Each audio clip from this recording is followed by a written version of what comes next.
It's my privilege to introduce today's speaker, Frits Vaandrager. I got to know about Frits' research in 2000, I think, when I was looking for a PhD supervisor. Since then I've been with enthusiasm following his research. He has been a leader in various fields of research. He started off his PhD, I guess in Amsterdam at CWI, on structural operational semantics. So he and Jan Friso Grote, who was here 2 years ago, they shaped a field of structured operational semantics, on which I did my own PhD. And then he also obtained during his PhD other results, very influential results in concurrency theory, including notions of biosimulation, algorithms for branching biosimulation, and also Petri net models for process algebra. He also he moved to the MIT and worked on timed-IO automata with Nancy Lynch, and also worked on other aspects of timed automata and analysis of real-time and hybrid systems. Afterwards, he moved to Nijmegen, where he's currently a professor and head of department. And since 2010, his research interest shifted towards automata learning, where he's now the research leader in this field. You might have seen, I showed that yesterday in my talk, the communications of the ACM covering his research. So without further ado, let's welcome Frits Vaandrager.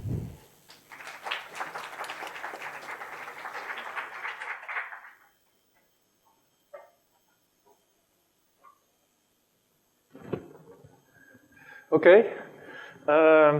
Yeah, thanks to the organizers for inviting me and giving me the opportunity to visit Iran. For me, it's the first time to be in Iran. I wanted to be here already for many years, but when you have a family, young kids, it's difficult to travel, and then there's the political situation and so on. But I'm really happy to be here and to have the opportunity to talk about my research. Now, it's a bit tricky because this audience is quite varied, people with different backgrounds, people who are still studying, people who are working on their PhDs, people who have completed their PhDs. So please, if I am unclear and you don't understand what I'm talking about, raise your hand and ask questions. Let's try to keep this a bit interactive. Okay, so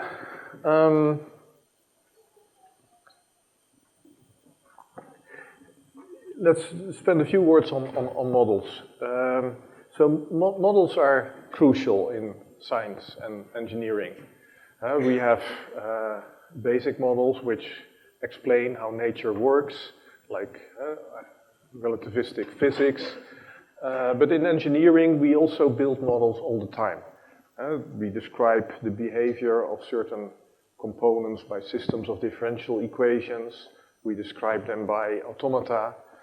And it's very good to realize that there are sort of two different types of perspective on models. There is the science perspective. There is some phenomenon occurring in the real world, and you want to construct a model that sort of captures what goes on in the real world. And then there's the engineering perspective, where you have an idea, something you want to build, and you describe it in a model, and then the goal is to build something out there in the physical world which behaves according to that model. So, models typically are wrong. The famous statement is that all models are wrong, but some models are useful. They never describe what they should describe in a perfect sense. Or if you are an engineer, you never succeed to approximate this ideal machine that you have in mind. It's always going to be flawed.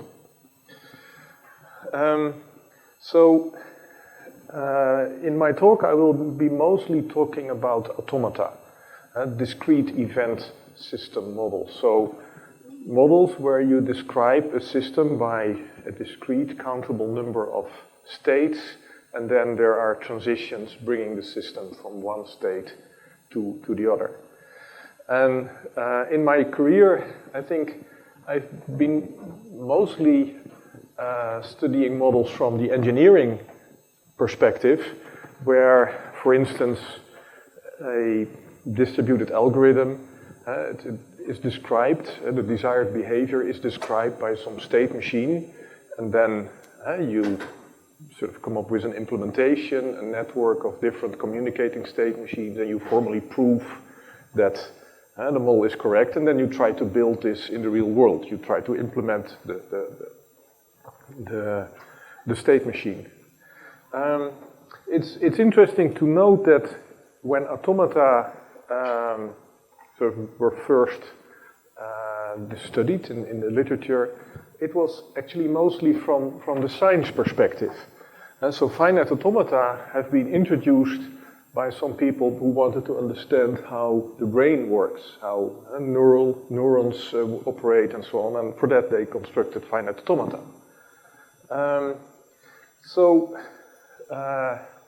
For me, it's sort of at some point there was a shift where I thought, okay, maybe I should move to the science perspective to automata, and sort of try to construct automata that actually describe what real systems are doing.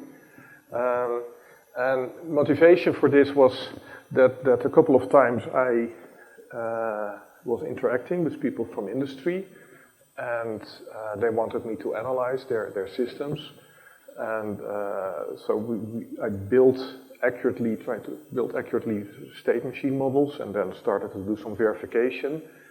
And all the engineers nodded and said, yeah, you have the right model. But then 2 years later, I discovered that my models were wrong. The models were not describing what the actual physical devices were doing.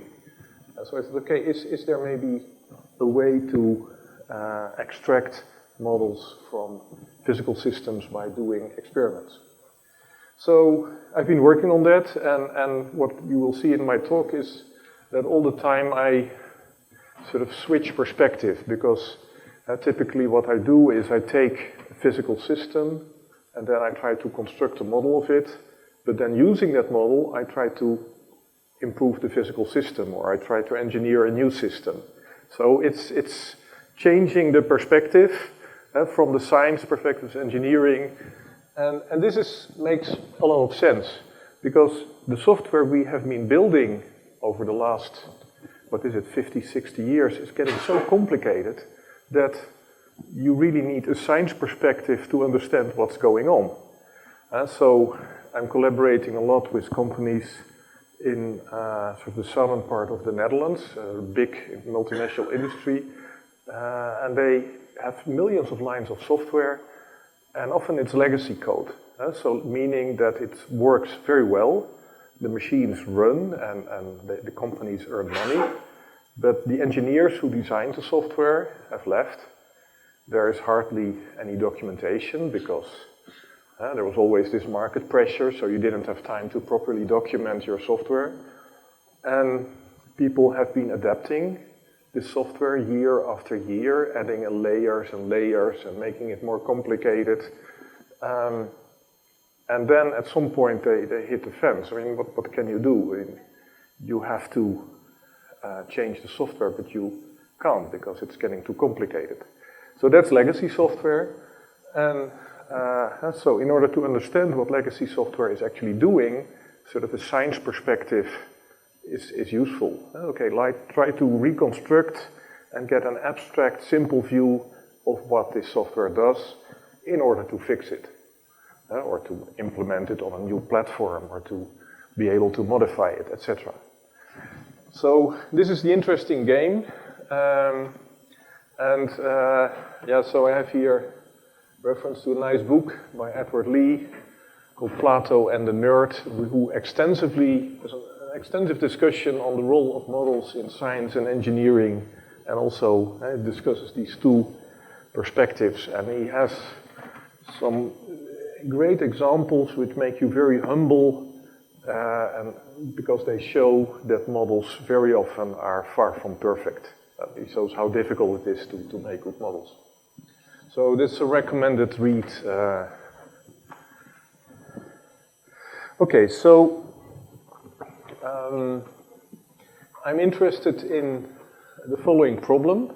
We have a system under test, some black box, and you can, we assume that the black box behaves as some state machine, so that it has states and it transitions from one state to the other. There are inputs which cause these state transitions, and the system will produce outputs. And we want to figure out what a state machine is, but we cannot look inside the box. So a couple of times when I presented this scheme, there was someone in the audience, I still remember a famous physicist at some point said, okay, why are you doing this? Because you can just open the box and then you get the software and you just analyze it. and so why consider things as a black box? And indeed, that's true. I mean, there's just software which we, in principle, can analyze. But in practice, when you look at implementations of, say, internet protocols like TCP, or it's really, really very complicated.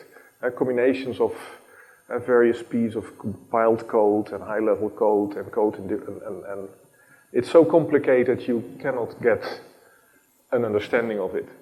And so then just taking the black box perspective is quite refreshing and often, as we will see, gives a lot of insight.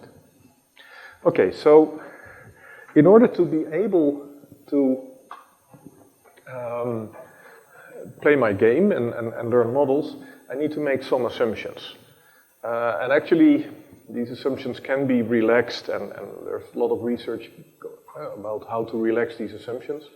But it's convenient for the purposes of this presentation. I assume that the system behaves deterministically. So what does it mean? There is some reset button. I can bring the system in its initial state. And then when I send a couple of messages, the outputs produced by the system will be the same. And when I repeat the experiment.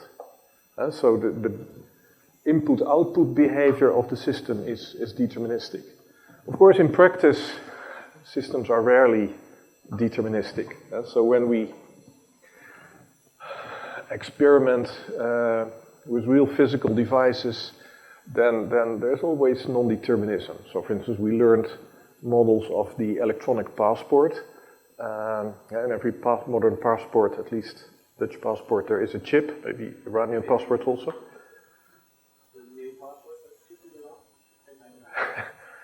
So they contain the basic information okay, so this is supposed to be very deterministic. And so we had a card reader and then we connected it with our learning software. But then once every 200 experiments, there was a different output. So the system did not behave completely deterministically. And the way we dealt with that is just we threw away that strange output.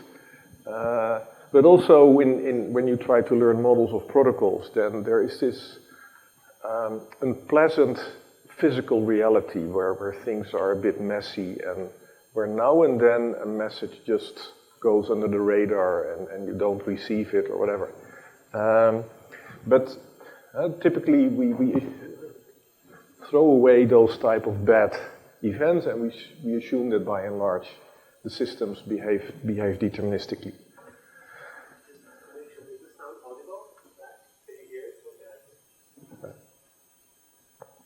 Okay, so this problem of learning state machine models is actually sort of a special case of what's being studied in machine learning.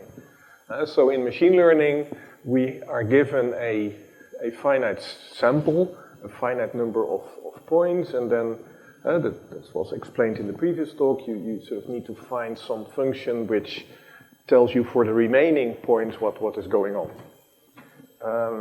And there are various forms of machine learning study various instances of this problem. And so we are in a similar situation. We have a language L, which consists of finite words over some alphabet, sigma. Sigma star is the set of finite sequences over alphabet sigma. So L is a subset of the universe of all strings. And so what we are given is a finite sort of set of examples. For some strings we know they are in the language, from other strings maybe we know they're not in the language.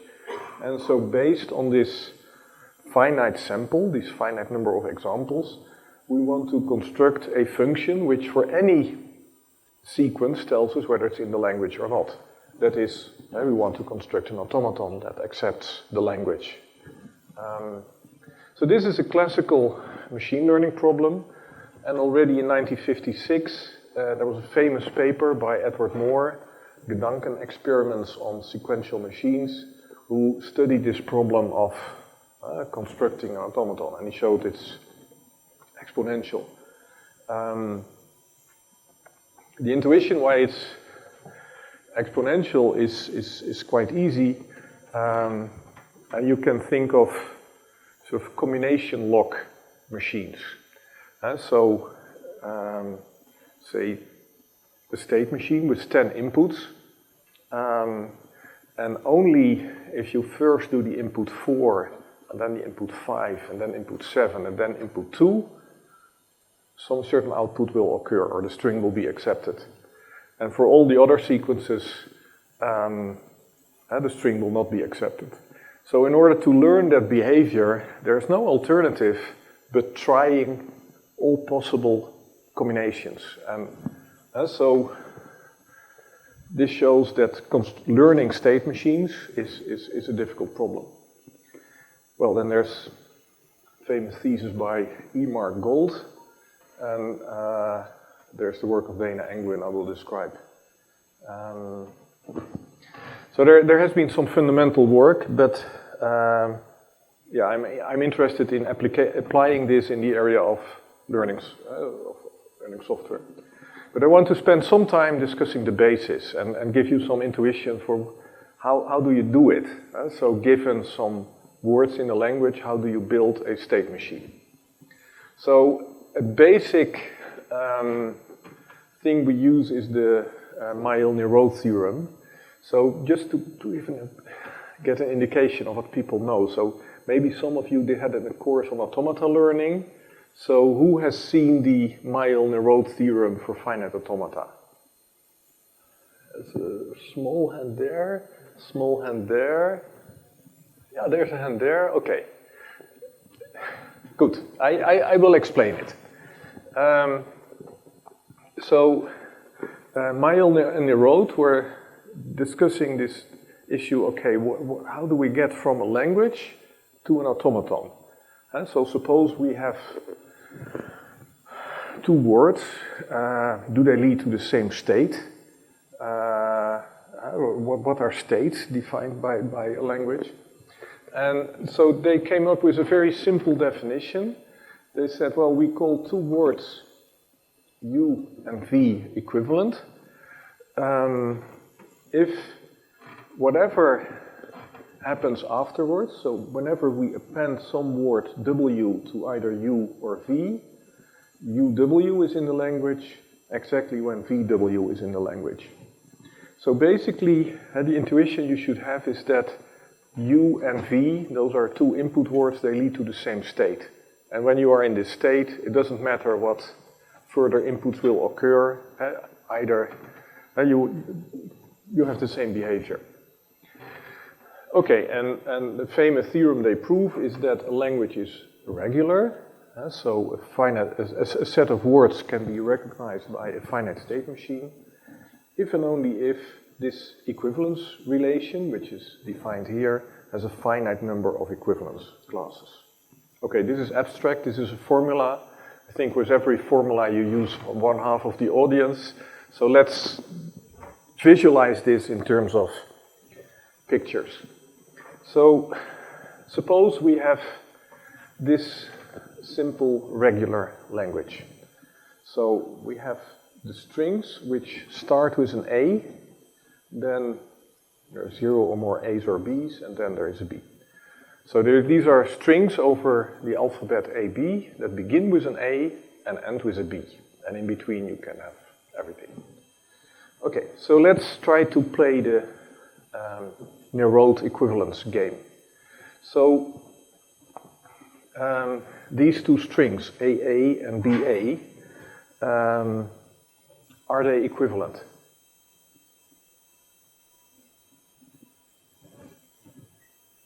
Do they lead to the same state in an automaton describing this? No. Why not?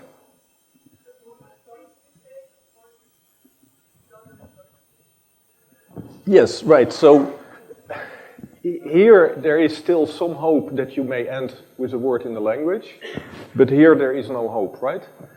Okay, so what you can do is for a number of suffixes, sort of check whether a word is in the language or not.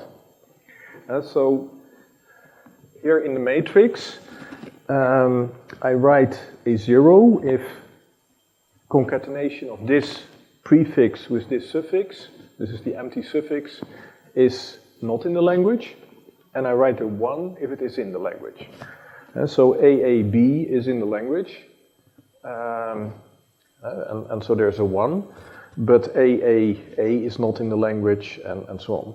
And of course, when I start with the prefix BA, whatever I append, it's never going to be a word in this language. It starts in the wrong way. So there are zeros here all over the place. Okay, so this is a type of matrix you can build. And in fact, you can make it an infinite matrix, because you can consider any possible prefix and any possible suffix, and then write in your table whether the word is in the language or not.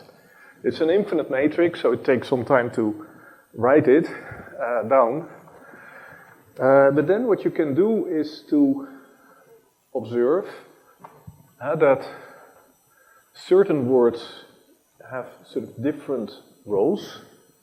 AA and BA have different rows. They are not equivalent. But then other rows do coincide. So this row for AA occurs many times.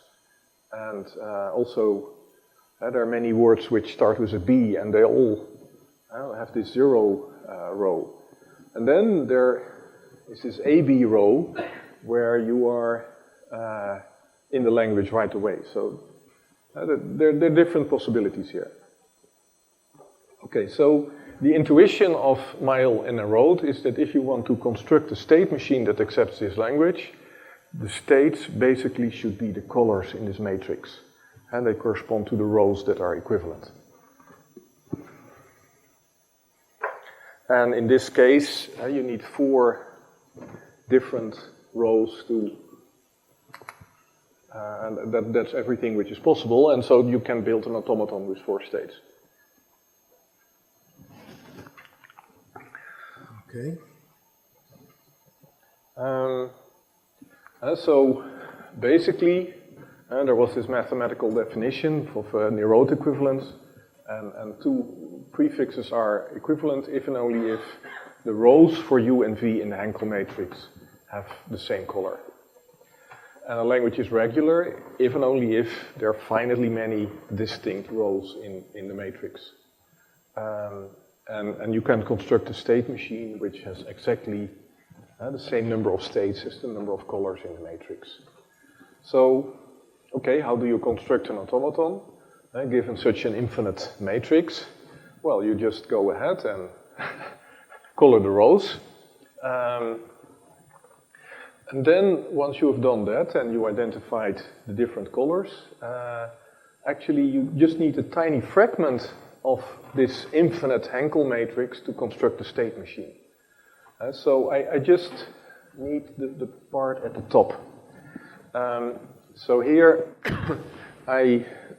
we see that we have 3 different colors. The empty prefix A and B. So there will be 3 states in my automaton. And then what I need is all the extensions with one letter of those initial fragments, those states, because that will tell me what the transitions in the automaton are. So for instance, if I am in the initial state and I do an A, then I move from the empty prefix to the prefix A, so I move from yellow to orange. Then when in orange I do another A, I jump to the prefix AA, I append another A, and so then the state is yellow again. So if an A input occurs in orange, I jump here. And so for every state and every transition, I can just look up in the table to which color I jump. And if I want to know which are my accepting states in the automaton, then I just check the first column, and I see a 1 for the empty prefix, so the empty sequence apparently is in the language, so the initial state should be accepting. And then when I get to state B, that's also accepting, so this state here should be accepting, and if I do an A, I get into a non-accepting state. And so by having just this initial fragment of the Hankel matrix, I can construct my automaton. And in automata learning, what we do all the time is to sort of approximate this Néraud equivalence. We approximate the Hankel matrix. We cannot draw an infinite matrix. It's not enough time, but we can do a finite part, and then what we hope is that we get the right state machine.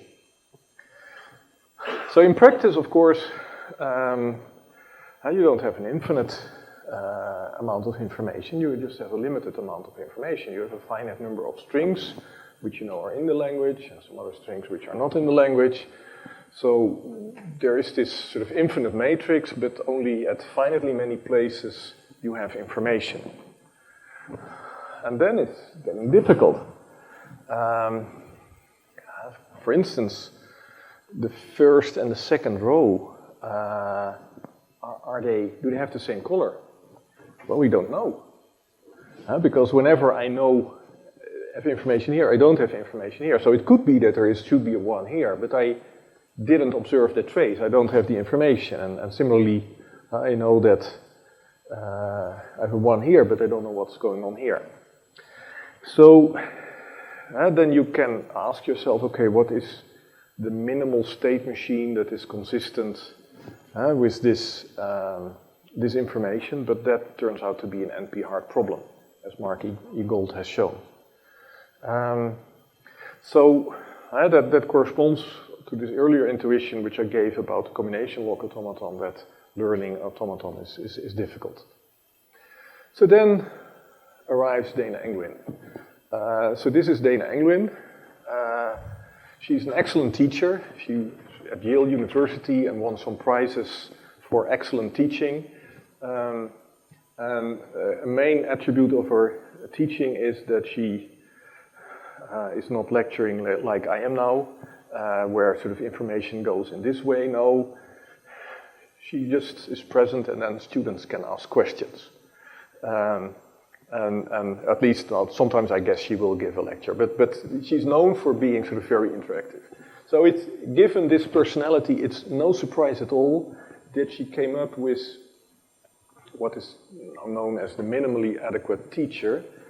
So she proposed a little game between a learner and a teacher, where a teacher knows a finite automaton and the learner has to learn it. And the goal she had in coming up with this game is to come up with a polynomial number of queries for the learner. And so given the size of the state machine, you want to have a polynomial number of queries to figure out what the state machine is. And so what is the game? The learner can send a string to the teacher and ask, okay, is this string in the language? And then the teacher will say yes or no. So after posing a finite number of those queries, the learner can construct a state machine. And it's much easier than on the previous slide where you just had a fixed amount of information and you were missing some entries in the Henkel matrix. Angwin allows you to fill those entries by asking questions. And then, when you have formulated an hypothesis, it might be that it's still wrong. It could be that the automaton properly describes all the words up to a certain length, but it starts failing when words get too long. So, Dana Angwin allows the learner to give a state machine to the teacher and say, okay, look, this is what I've constructed. Is it correct? And then there are two possible outcomes. Either the teacher will say yes, and good grade, and you'll pass the course, or she will say no, but in that case she will give a counterexample. And so a word which is accepted by her automaton, but not accepted by the automaton of the student, or vice versa. So Dana Angwin came up with a little algorithm which needs a polynomial number of queries, membership queries or equivalence queries. MQ is membership, EQ equivalence, so two types of queries to learn an automaton. And basically, the idea of our algorithm is to sort of work with a simple version of this Henkel matrix. So you have a couple of prefixes, and you have a number of suffixes for each input symbol, and then you start doing membership queries. You ask, okay, is A in the language? If so, write a plus here, otherwise you write a minus. So you fill the table. You fill the table for one-letter extensions, and then you can sort of read out when two rows are equivalent. You check that you have a corresponding extension with one letter, and then once you've done that, you sort of build this automaton. And then when it's incorrect, you get a counterexample and the table grows. And I don't have time to go all the details of this Angwin algorithm, but I hope you get this idea that as a learner you maintain this table and you try to get it complete in such a way that you can construct this automaton like I described before.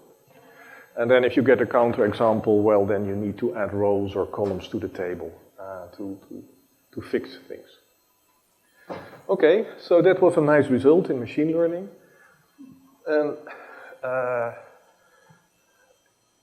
yet a couple of years later, there were a few people, Peled, Hardy, and Yannakakis, who realized that you may use this actually to learn models of software. So, suppose we have a system under learning, a piece of software for which we want to construct a model. Then basically certain strings are possible traces of the machine and other strings are not. So the machine accepts a language. So by sending inputs and observing the resulting output, you can sort of check whether a certain string is in the language or not. So by sending inputs and observing outputs, you can do sort of membership queries. So then using Angwin's algorithm, you may construct a state machine, but then it's pretty hard to ask a real piece of software whether a model for it is correct. That is sort of at the meta level. It's not, you can't do it. But then fortunately, there's this guy, Mihalis Yannakakis, who worked on conformance testing. That is the problem that you sort of have a piece of software, you have a model, and you want to know whether the software behaves according to the model. So he has very smart testing algorithm, conformance testing algorithms to figure out whether a model is correct. Now, actually this is an approximation of the ideal equivalence oracle of Dana Angwin. Because if I test a piece of software for 2 years, it could be that the software is still incorrect. I still did not try the specific sequence that shows the flaw. So it's an approximation, because what in the approach of Peled, Vardy, and Yannakakis will happen is that the learner constructs a model, then it sends the model to the conformance testing algorithm of Yannakakis, which will do lots of experiments with the software. And then at some point, the conformance tester will either produce a counterexample, and then you can continue learning, or it will say, it can't find a counterexample. And if you can't find a counterexample, then it could be that the software is still correct, but you just didn't find the flaw. So it's what I find a nice analogy is that this is sort of like science. In science, we observe phenomena in the physical world. We try to come up with hypotheses, and then it's part of science to try to find counterexamples for that hypothesis.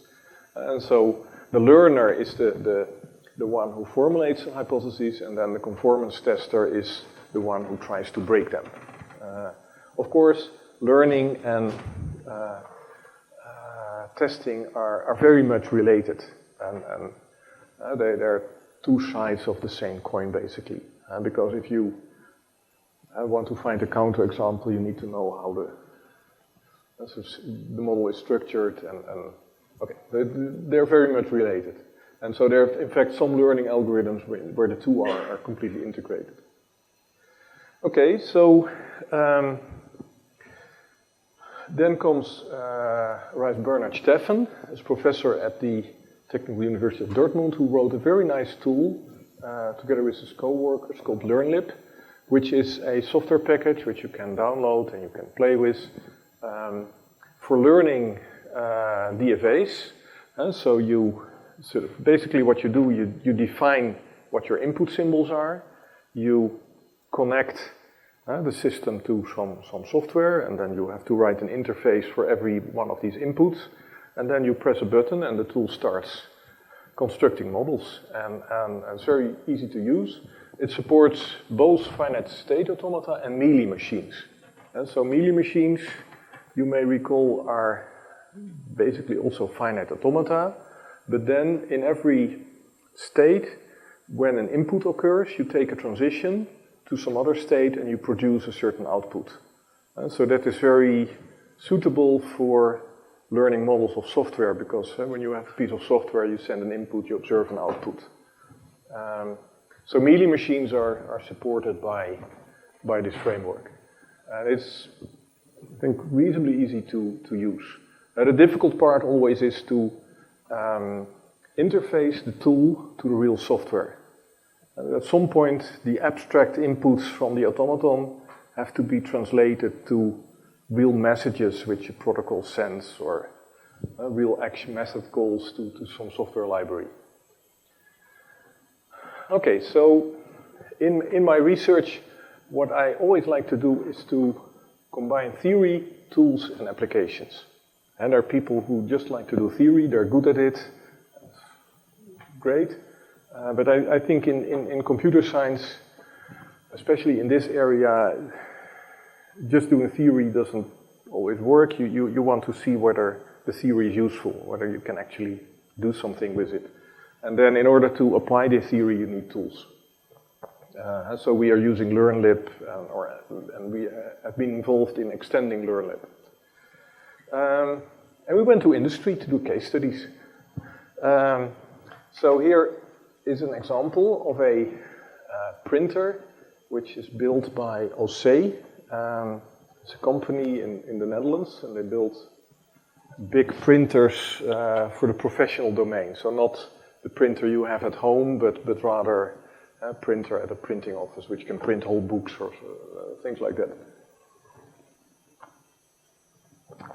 Okay, and so we told people at OC about automata learning and so on, and then they said, well, maybe that could actually be useful, because very often we have all these legacy components, so maybe you can learn for us a model from a legacy component. Because if you can do that, then that could be quite useful. For instance, regression testing. And so when we make a change to the component, we want to check whether it still has the same behavior. So then if we have a model, we can sort of use that model to generate tests to see whether the refactored system is the same. Another application could be that you learn a model, and then people replace the software. They have to, because the operating system is no longer supported or whatever, so they refactor the software. But they knew that the old software was correct, and they don't know this about the new software. So then you can sort of have an armor. So whenever the new software tries to do something which is inconsistent with what the old software will do, you just block it. And so in that way you prevent the new software from doing terrible things. And then a final application, and then the eyes from people in the industry start blinking, is that you just learn a model and you press a button and then you get refactored software. Because you can generate software from models, right?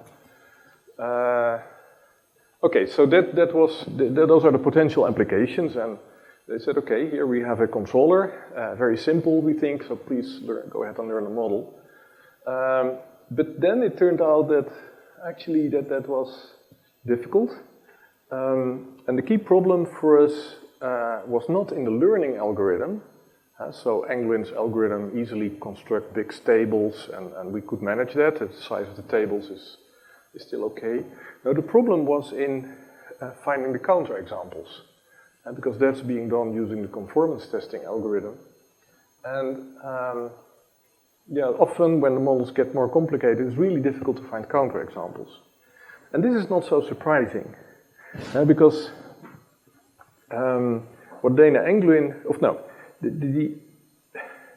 the original paper of Moore showed that learning models is really difficult. You have this combination lock automata, which you cannot learn. So then Dana Englund came and said, okay, I can learn any automaton with a polynomial number of queries. So how can she do it? Well, she was hiding all the difficulties basically in the testing part. Because if you have a combination lock automaton, it's very easy to learn a state machine which is then incorrect. The lock just never opens. And then you give that incorrect model to a testing algorithm, and then the task for the testing algorithm is to figure out the combination lock. So that's the difficult part. So basically what we are doing right now is that we revisit all these old testing algorithms of Lee and Yannakakis, and we try to improve them further, and because the examples we are looking at are way more complicated than the simple state machines which Lee and Yannakakis at one point tested. So here is the state machine that we learned with an improved version of the Lee and Yannakakis testing algorithm. So it's a visualization using JEFI. So we have a state machine with a couple of thousand states. In order to learn it, our learner had more than 100 hypotheses. And so it constructed a simple state machine, gave it to the tester, we obtained a counterexample, bigger state machine. So my student made some nice video, which I cannot show here, unfortunately, where you sort of see the state machine grow. But this is the final thing. It's sort of an animal. Here, I like to think of it as a bird. So here's the head. The initial state of the machine actually is here. So there is sort of an initialization phase, and then at some point you get to the main spaghetti blurb. And then there are a few sort of feet or arms coming out, and those are actually deadlocks. So you just go here, and then here you're stuck. So we went to the OC engineers and said, well, wow, we found a deadlock in your machine. And then they said, yeah, well, this is such a completely sick sequence of inputs, it will never occur in practice, and if users do that, then they better put out a plug and start the machine over again. Okay, we did some other examples. Philips Healthcare is building X-ray scanners. Also lots of legacy components involved there. And they have to refactor these components now and then. So we used model learning using this process. So basically, how did it work? We used model learning to construct a model from a legacy component. And then we also used model learning to construct a model from a refactored implementation. And then we just compared these models. You can just test whether two automata accept the same language. It's an easy algorithm. And then, well, it could be that they are the same. Then you have not been able to find any problem. There's no guarantee that the refactored implementation is correct, but your analysis didn't reveal anything. Or you may find a counterexample. But then it could be that the counterexample is actually not showing a difference between these two, but it's rather showing that one of the models is incorrect. So we need to run the counterexample on both models and both implementations and see whether the outcomes are the same. If so, we know that we have a real counterexample. And then either the legacy implementation or the refactored implementation has to be changed. So sometimes when you refactor a piece of software, it actually improves. And you remove some bug which has been there for decades in the legacy component, but which you were not able to find. Okay, so we applied this, and this was very useful. Right now we have a collaboration with ASML. So ASML is building these wafer scanners, so the basic lithographic technique to project designs of hardware on silicon. So basically, I think any mobile phone contains processors which have been constructed using these machines.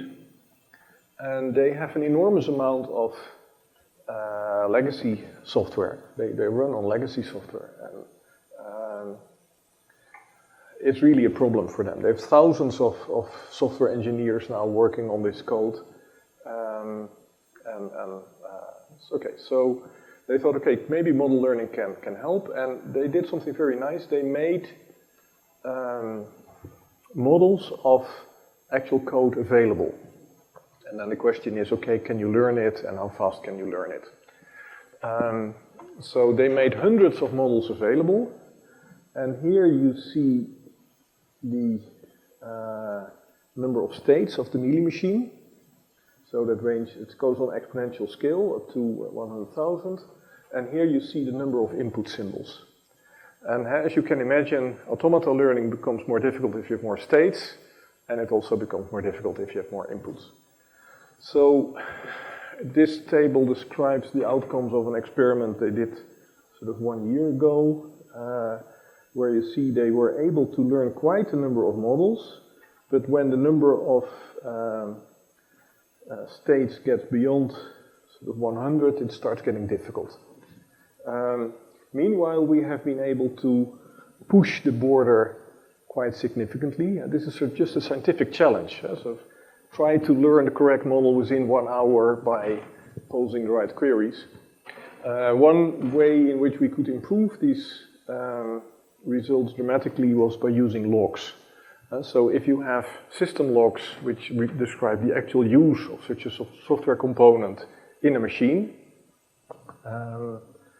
then that gives already quite some insight in what state you need and what the behavior is. And you find counterexamples for many models quite easy. So using logs, we can advance it, and we have some other ideas too. Okay, then I just start with some other application domain and see how far I get. So in the case of ASML, this case study, basically they were interested in the high-level interfaces of the software. So they sent messages to the software. These messages have lots of parameters, but we ignore those during learning. And that makes sense for ASML software, but if you, for instance, want to learn a model of a protocol, like TCP or SSH, then completely ignoring all the data parameters yeah, it's too much of an abstraction. That doesn't make sense. There is a notion of a correct password or an incorrect password. There is a sequence number which may be correct or incorrect. There may be a identifier. So there we needed to do something different, and basically the approach we developed is of placing a component in between the teacher, the actual software that we want to learn, and the learner. So the learner can only deal with a limited number of input symbols. Whereas the teacher has a model with very complicated input alphabets. So you send messages with 100 bits or so. So then you have a big alphabet. So what the mapper does, it encodes some a priori knowledge we have about the system, about what the correct password is or not, or what the state identifier is or not, and then abstracts from a concrete alphabet to an abstract alphabet. And basically, instead of many bits recording a password, we just have one bit describing whether the password is correct or not. Instead of 32 bits describing a state identifier, we just have information whether it's an old or a new state identifier. So we abstract. And okay, there is a bit of theory which I will skip, but using that notion of mappers, we have been able to learn models of many pieces of hardware and software. So for instance, if you have banking cards, then there is this chip, and chips typically interact with the card reader using the EMV protocol, Europay, MasterCard, Visa. And so the standard of this protocol is really big, about 700 pages. But it turns out that we were able to learn pretty simple state machines, 10 states, what is it? Using a limited number of queries. And then interactions with these cards take time, because you need to wait for a response, and that may take some time and so on. But still, we could do it. And so my PhD student, Fides Arts, collected banking cards in the department, and we had many nationalities, and it was interesting to see we got many different state machines. And so we could use it for fingerprinting of cards. And then there's another example. At some point, a master student from our university made it to the national news because he discovered a vulnerability in the e-banking application from the ABN AMRO bank. ABN AMRO, I'm a customer of ABN AMRO, has sort of this little device.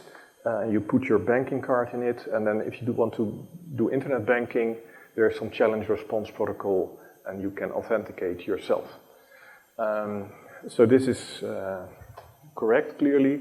But then the bank thought, okay, we can speed up the procedure by connecting this little device with a laptop using a USB cable.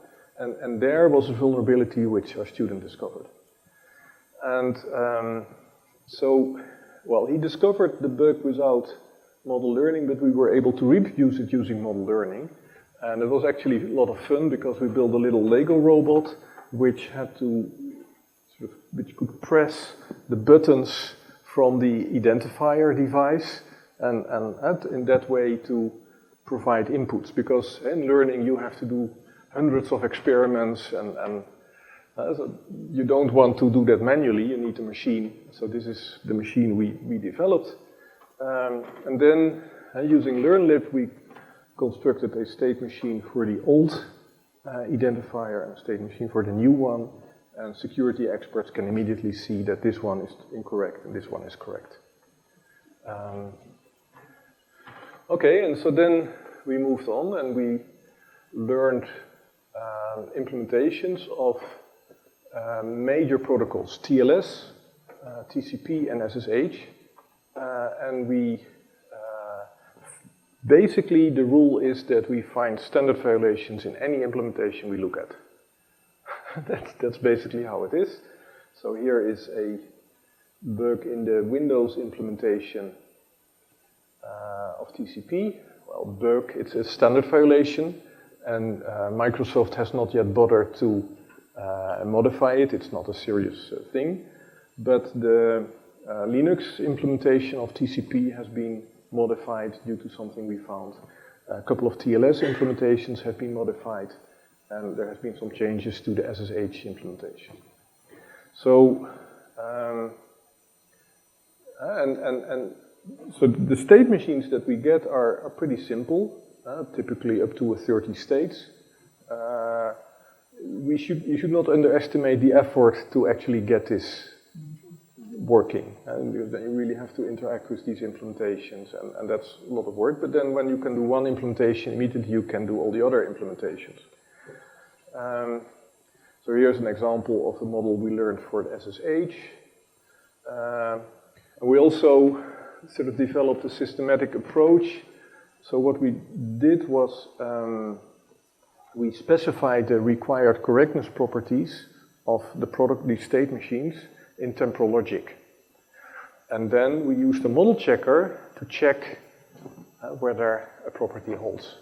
And then when a property doesn't hold, you get a counterexample. Then you have to check whether that counterexample is really present in the implementation. But then for any implementation we looked at, there were issues.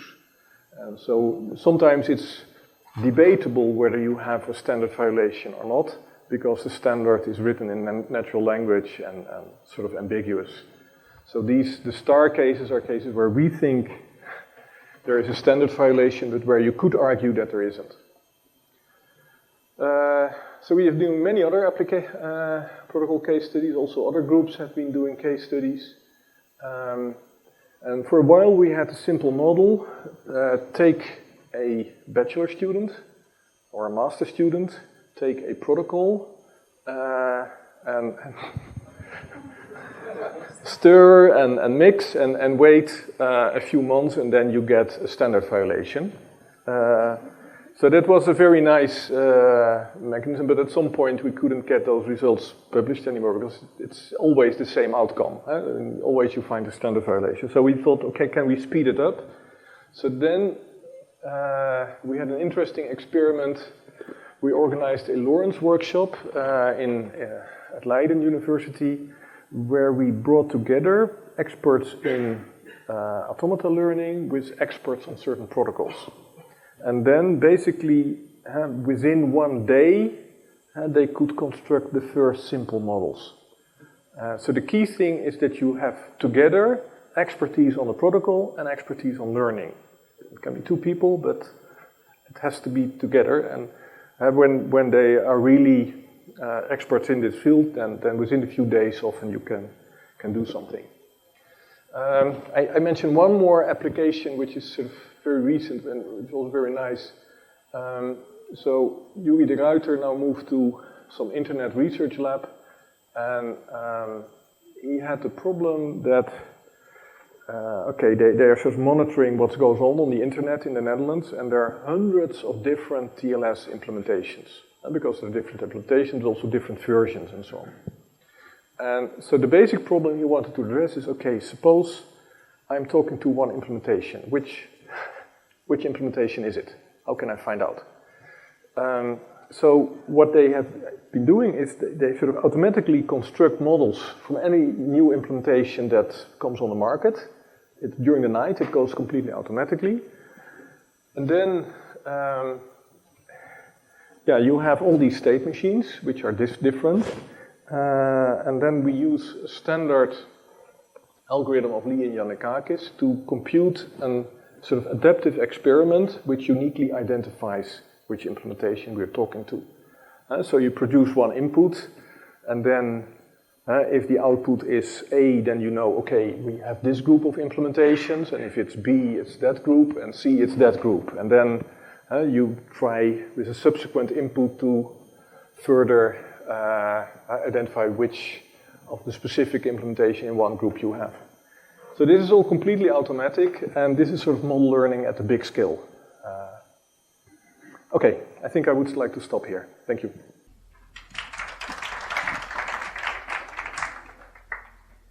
Okay, I think we have time for one or two questions before we go for coffee break. Yes. It's good exercise. So thank you very much for the interesting talk. I have a couple of questions. Okay. We'll see. So for the models for OpenSSH and the case studies, how do you abstract data away, right? I mean, in the software, there might be condition, they have branches based on data, so the actions are not like labels in like a string or automata learning that you showed. There might be like some parameters or data in the argument of the actions. Yeah, so right now the abstraction is largely manual. And so we sort of talk with some experts and then we know how to abstract. But there are limitations there.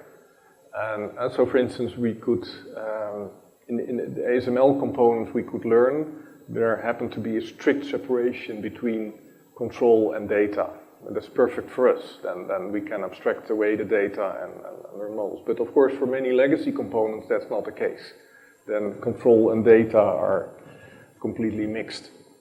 And so I think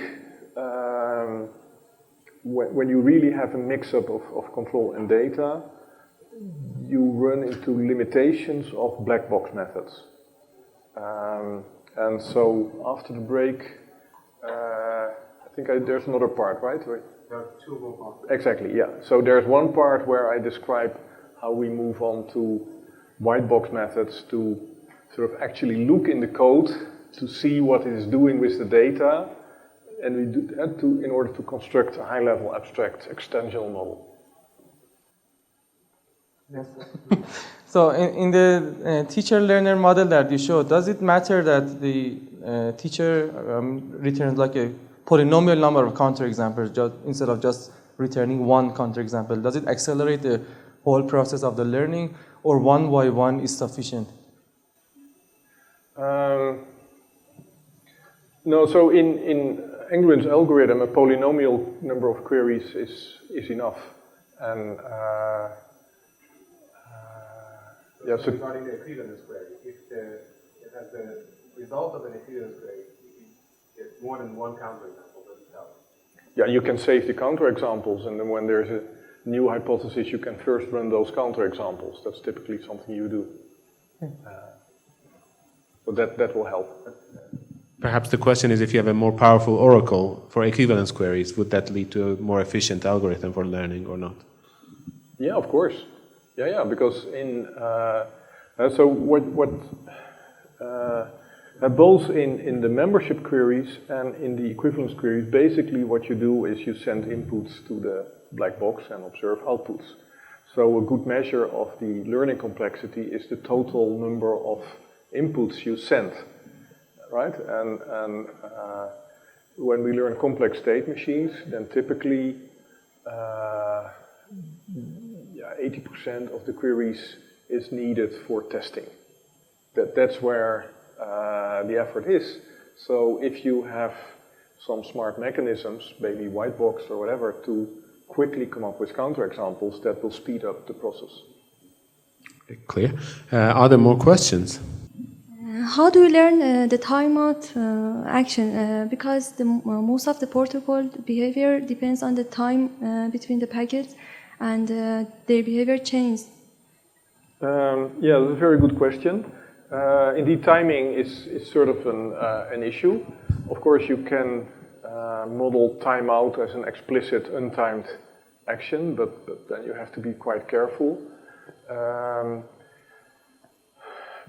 Basically, the expressivity of mealy machines is limited, and we often have to squeeze and do dirty tricks to fit it in mealy machine setting. So for instance, in our TCP case study, in TCP there are multiple timers which can be set. And we had the problem that we could deal with the short period timer, but then there was also this other timer which would time out after 30 seconds or so. And so basically we had to set up our learning experiments in such a way that we completed all the input-output interactions before the 30 seconds had elapsed. Because then this other timer would elapse, and from the perspective of LearnLib, that would be non-determinism. So LearnLib, as it is, currently is not really able to deal with timing, but in practice we can often get away with it.